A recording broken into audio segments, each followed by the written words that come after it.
Bonjour. Je suis plus que ravie de te recevoir aujourd'hui dans le podcast de l'audace d'entreprendre. Eh bien, tout pareil. En direct du Golden Coast V2. Absolument. 2025. Deuxième édition. Donc évidemment, bienvenue. Le podcast de l'audace d'entreprendre, c'est un podcast dédié à l'entrepreneuriat sous toutes ses formes. Donc on va parler entrepreneuriat, mais avant tout, on va parler musique. Et il faut aussi parler audace, parce que moi, ce que j'aime beaucoup dans le nom du podcast et de l'association, c'est précisément l'association Audace d'entreprendre. Voilà. Je te cueille avec un premier truc. Ça, c'est Rock the Casbah, The Clash. C'est The Clash. Ton groupe préféré? Mon groupe préféré. C'est pas un secret, c'est connu. Alors, c'est pas ma chanson préférée de Clash. D'où ça devient cette passion pour les Clash? Quel est ton premier souvenir avec ce groupe? Non, c'est facile. Les Clash, c'est le premier disque que j'ai eu dans ma vie, qui m'a été offert par ma sœur. J'avais 14 ans. Et c'est le premier disque que j'ai eu, le premier disque que j'ai écouté. Et la première chanson que j'ai écoutée, c'est la première chanson du premier disque de Clash, qui est une chanson qui s'appelle Jenny Jones. Et j'ai encore ce souvenir, quand j'ai mis le vinyle et que la chanson a démarré, d'une espèce de rage, d'énergie et d'intensité absolument unique, qui m'a pris et qui m'a plus jamais lâché. Et j'ai été emporté par cette musique, emporté par cette énergie, emporté par ce groupe. Et pour faire le lien avec l'audace d'entreprendre, il y a dans ce disque, sur ce disque de Clash, une chanson qui s'appelle Garageland, qui est juste après d'ailleurs, et qui consiste à dire moi je viens du pays du garage, c'est-à-dire de nulle part. Je fais de la musique de garage et je vous emmerde. Et le je vous emmerde, il faut le traduire aujourd'hui différemment, c'est avec ma musique de garage, je peux contribuer à changer le monde, ou en tout cas à changer ma vie. Voilà, et c'est ce que j'aime dans cette musique. Tu décris en fait tes premières émotions musicales. Exactement, c'est exactement ça, la musique c'est une émotion. C'est à la fois du bruit et du bruit qui pense, disait Victor Hugo. Et la première émotion musicale que j'ai eue, c'est celle-là. Ouais. Et elle m'a plus jamais quitté. Une autre émotion qui te quittera jamais, c'est l'émotion de l'entrepreneuriat. Ouais. Idem. Est-ce que tu te rappelles de ton premier souvenir entrepreneurial? Est-ce que quand tu es petit, tu joues aux voitures et puis en même temps tu joues à faire le patron? Ouais, alors j'ai des souvenirs d'entrepreneuriat qui ont complètement échoué. Je vais en citer deux. Le premier a été mon groupe de musique d'ailleurs, puisque à 15 ans, donc un an après avoir écouté Clash, on a lancé un groupe qui s'appelait Les Mercenaires du Désespoir, ce qui était une forme d'entrepreneuriat qui a été, il faut le dire, un flop total. Je ne me suis pas découragé, j'ai ensuite voulu ouvrir un stand. On peut écouter ça non, il y a sur Spotify, tout ça, on peut écouter Les Mercenaires du Désespoir. Non, on a tout retiré, on s'est dit surtout pas. Non, et ensuite, assez vite derrière d'ailleurs, moi je viens d'un petit village de la Manche et du Cotentin, on a eu l'idée avec mon bassiste précisément de lancer une petite entreprise de ramassage d'algues. Et alors on allait dans le marais ramasser les algues, la salicorne en l'occurrence, pour essayer de les vendre. Et puis au bout de 2 jours, on s'est dit c'est quand même fatigant. Donc là aussi, ça a échoué. Mais c'est une première boîte, c'est oui, c'est exactement, super. D'entrepreneur. On les vendait sur les marchés d'ailleurs. Incroyable. Ouais. Après, ça te mène évidemment. On passe vite, la carrière est très très grande. On n'aura pas assez d'une demi-heure pour en parler. S'en suivent des études très prestigieuses, un parcours aussi prestigieux au sommet de l'État, dans les cabinets ministériels. Tu arrives après chez Lazare en 2002. Et tu deviens le banquier punk qui va restructurer la dette de l'Irak, de la Grèce ou encore de l'Argentine. Et qu'est-ce que cette musique, le rock, t'apporte que la finance ne t'a jamais apprise? Alors je dirais que ça apporte pour moi au fond le fait que tout est possible. Précisément ce que je disais tout à l'heure, l'émotion que moi je ressens en écoutant les musiques que j'aime et que chacun peut ressentir en écoutant les musiques qu'il ou elle aime, me fait penser, me donne une énergie telle que tout est possible. Et d'ailleurs, moi je travaille en musique, toujours, avec un fond musical assez fort et qui me transmet et qui me donne cette énergie du tout est possible. Il y a aussi peut-être un esprit de révolte ou de créativité, précisément dans le punk. C'est exactement ce que je mets dans le tout est possible. Le punk, ce qui est formidable, mais c'est vrai d'ailleurs du rap par exemple ici à Golden Coast, c'est le principe du do it yourself, c'est-à-dire fais-le toi-même. Il n'y a pas besoin d'avoir appris, il n'y a pas besoin de maîtriser un certain nombre de codes, c'est tout l'inverse. Il faut oser, c'est l'audace, il faut se lancer, même sans savoir-faire particulier, et y aller quoi. Il y a un adage très connu, Fake it until you make it. Exactement, fake it until you make it. Bah, fais semblant jusqu'au moment où tu vas y arriver, quoi. Exactement. On passe les années 2010, tu mets un pied puis deux dans les médias, avec Le Mode, Les Inrocks, Radio Nova notamment. Pourquoi cette boulimie d'investissement? Est-ce que tu veux être acteur du débat démocratique ou t'offrir des canaux d'influence? Oui, alors boulimie d'investissement, d'abord ça s'est fait dans la durée. Hein. J'ai démarré avec Les Inrocks, effectivement, le journal Les Inrecuptibles en 2009, puis Le Monde en 2010. Puis quelques années ont passé et effectivement on a ajouté, si je puis dire, Radio Nova et des festivals de musique, de rock en scène. Je dirais pas boulimie, c'est effectivement l'envie, le besoin de créer un groupe cohérent au service en effet d'un combat. D'ailleurs le groupe aujourd'hui s'appelle Combat, exactement, du nom du journal d'Albert Camus issu de la Résistance. Mais c'est effectivement la volonté d'un engagement démocratique et d'utiliser la culture, enfin d'utiliser au sens noble, c'est-à-dire de s'appuyer sur la culture, que ce soit la musique, mais également le cinéma ou la littérature, pour dire et faire des choses, et pour permettre de dire d'ailleurs et de faire des choses.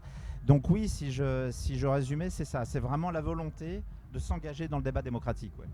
Il y a aussi quand même le fait d'avoir de l'influence par les médias. Est-ce que ça c'est un aspect dont tu as conscience et sur lequel tu sais qu'il y a aussi des critiques là-dessus, hein, sur le monopole des médias, etc. Est-ce que ça, tu y penses et tu peux y répondre? Oui, enfin l'influence pour moi, enfin les médias, d'ailleurs c'est le terme latin, l'étymologie, hein, c'est une voix qui permet de dire un certain nombre de choses. Donc c'est tout à fait assumé de ma part. Hein, on s'appuie sur des médias, que ces médias soient une radio, des magazines ou autres, pour porter des voix, c'est-à-dire des messages. Tu l'as dit, hein, les médias, puis les festoches. Ouais. On est dans un super festoche. Ouais. La boue a un petit peu disparu par rapport à hier, tu as de la chance. Rock en scène qui était en perte de vitesse, puis la route du rock, le Golden Coast ici sur les hauteurs de Dijon, plus récemment Wheel of Green. Une question, en ces temps d'été 2025, l'argent privé est-il devenu indispensable à la préservation de la culture en France? Les festivals, c'est un exemple très intéressant, enfin c'est un cas très intéressant d'une économie très sous pression, c'est-à-dire qu'il y a de très nombreux festivals en France, de tailles diverses, qui font de la musique diverse, et qui subissent aujourd'hui une pression financière très forte qui est liée à un phénomène simple. Hein, les coûts montent, explosent. Les coûts, c'est les cachets des artistes, la logistique, l'assurance, enfin, c'est tous les coûts associés. Alors que les revenus sont parfois stagnants ou déclinants. D'abord parce que les plus jeunes générations, on pense, en raison du Covid, ont un peu perdu l'habitude des festivals, et parce qu'il y a la concurrence de nouveaux acteurs, de nouvelles enceintes, dont les stades et les zéniths ou les arénas. Et donc tout ça fait qu'il y a effectivement une pression très forte qui s'exerce sur les festivals associatifs ou non associatifs, et qui fait que beaucoup de festivals en France gagnent de l'argent. Là encore, hein, l'engagement qui est le nôtre à travers Combat, c'est l'idée de dire les festivals, c'est aussi un élément du jeu démocratique très important. Un festival, c'est pas un lieu neutre, c'est pas un lieu comme un autre. C'est une expérience et un lieu de rencontre, d'échange, de métissage. C'est un monde en soi. C'est exactement ce monde-là qu'on veut défendre et promouvoir. Et donc on s'est dit, le groupe Combat, qu'il fallait s'engager pour soutenir les festivals et leur permettre de se développer et de prospérer. Et donc on soutient d'ailleurs on intervient à la fois sur des festivals dits commerciaux, c'est-à-dire à but lucratif, mais également on vient en support de festivals associatifs à travers une structure qui s'appelle Combat Rock, qui est un autre clin d'œil à Clash, puisque la chanson Rock the Casbah d'ailleurs est issue de cet album Combat Rock.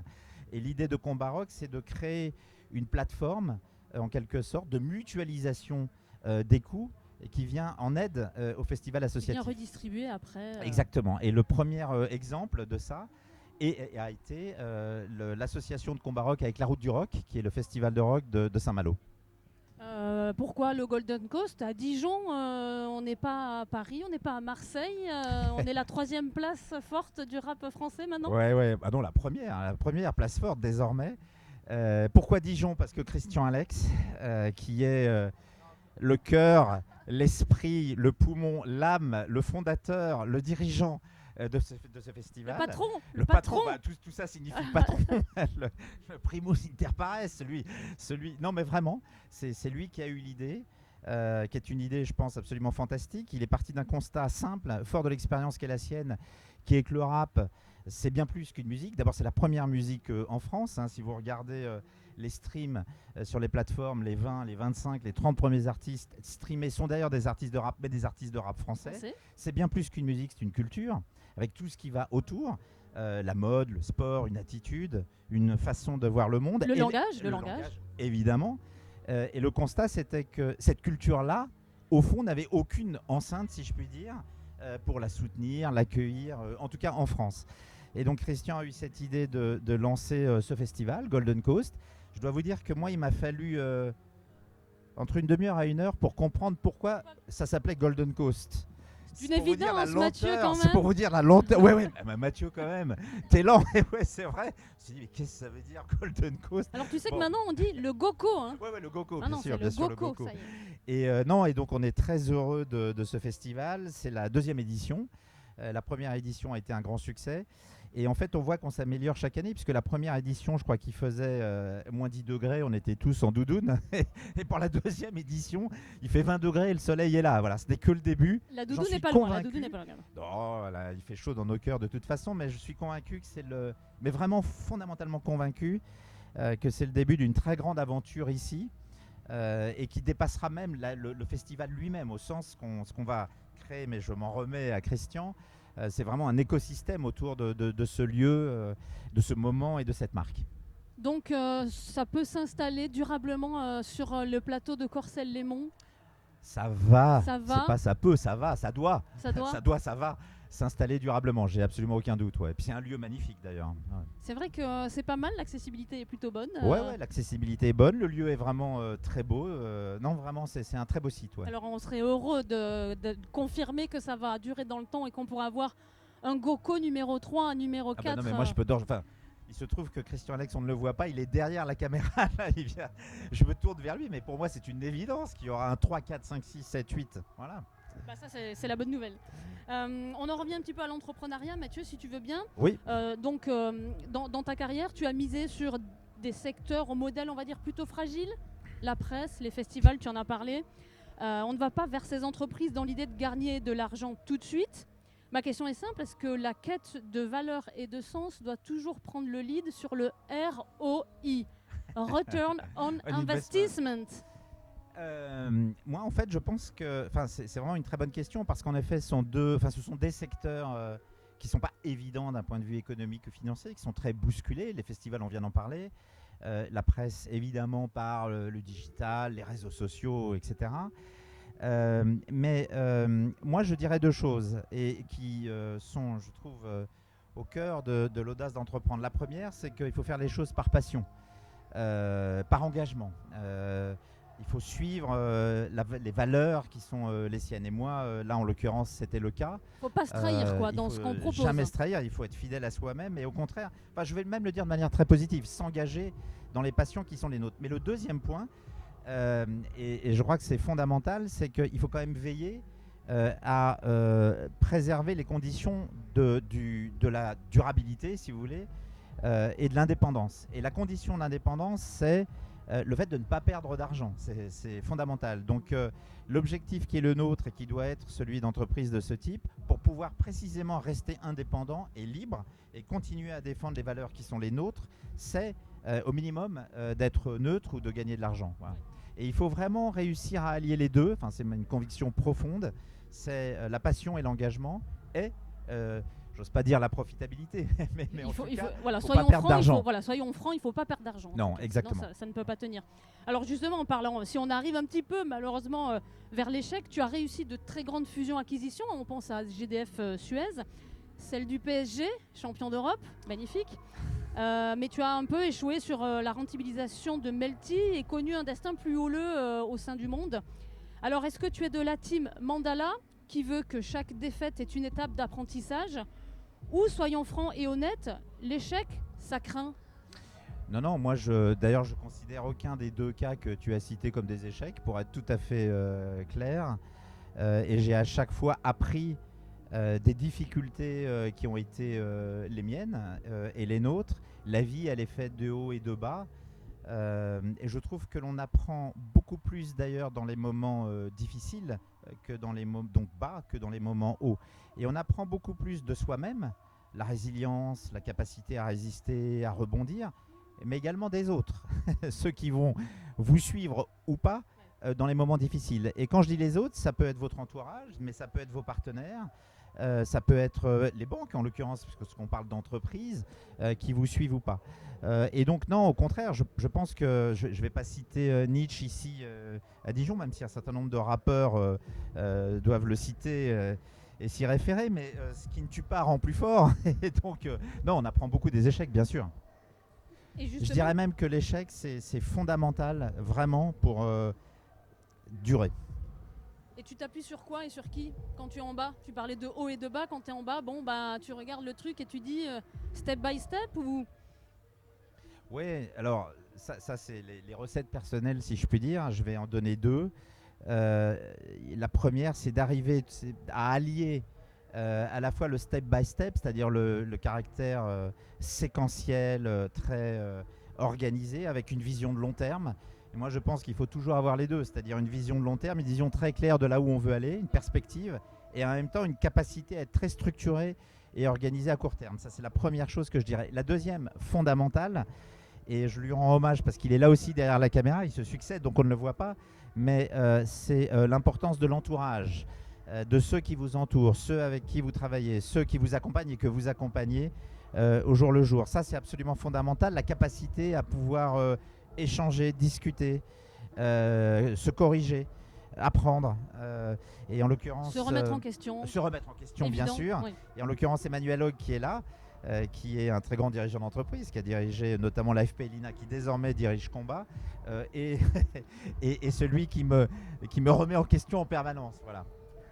Écoute Mathieu, on arrive au terme de ce podcast. Il me reste deux questions. Bien sûr. Une, tu vas l'adorer. Finalement, on s'est parlé une petite demi-heure. Quel titre résumerait le mieux ton parcours? Il y a trois choix.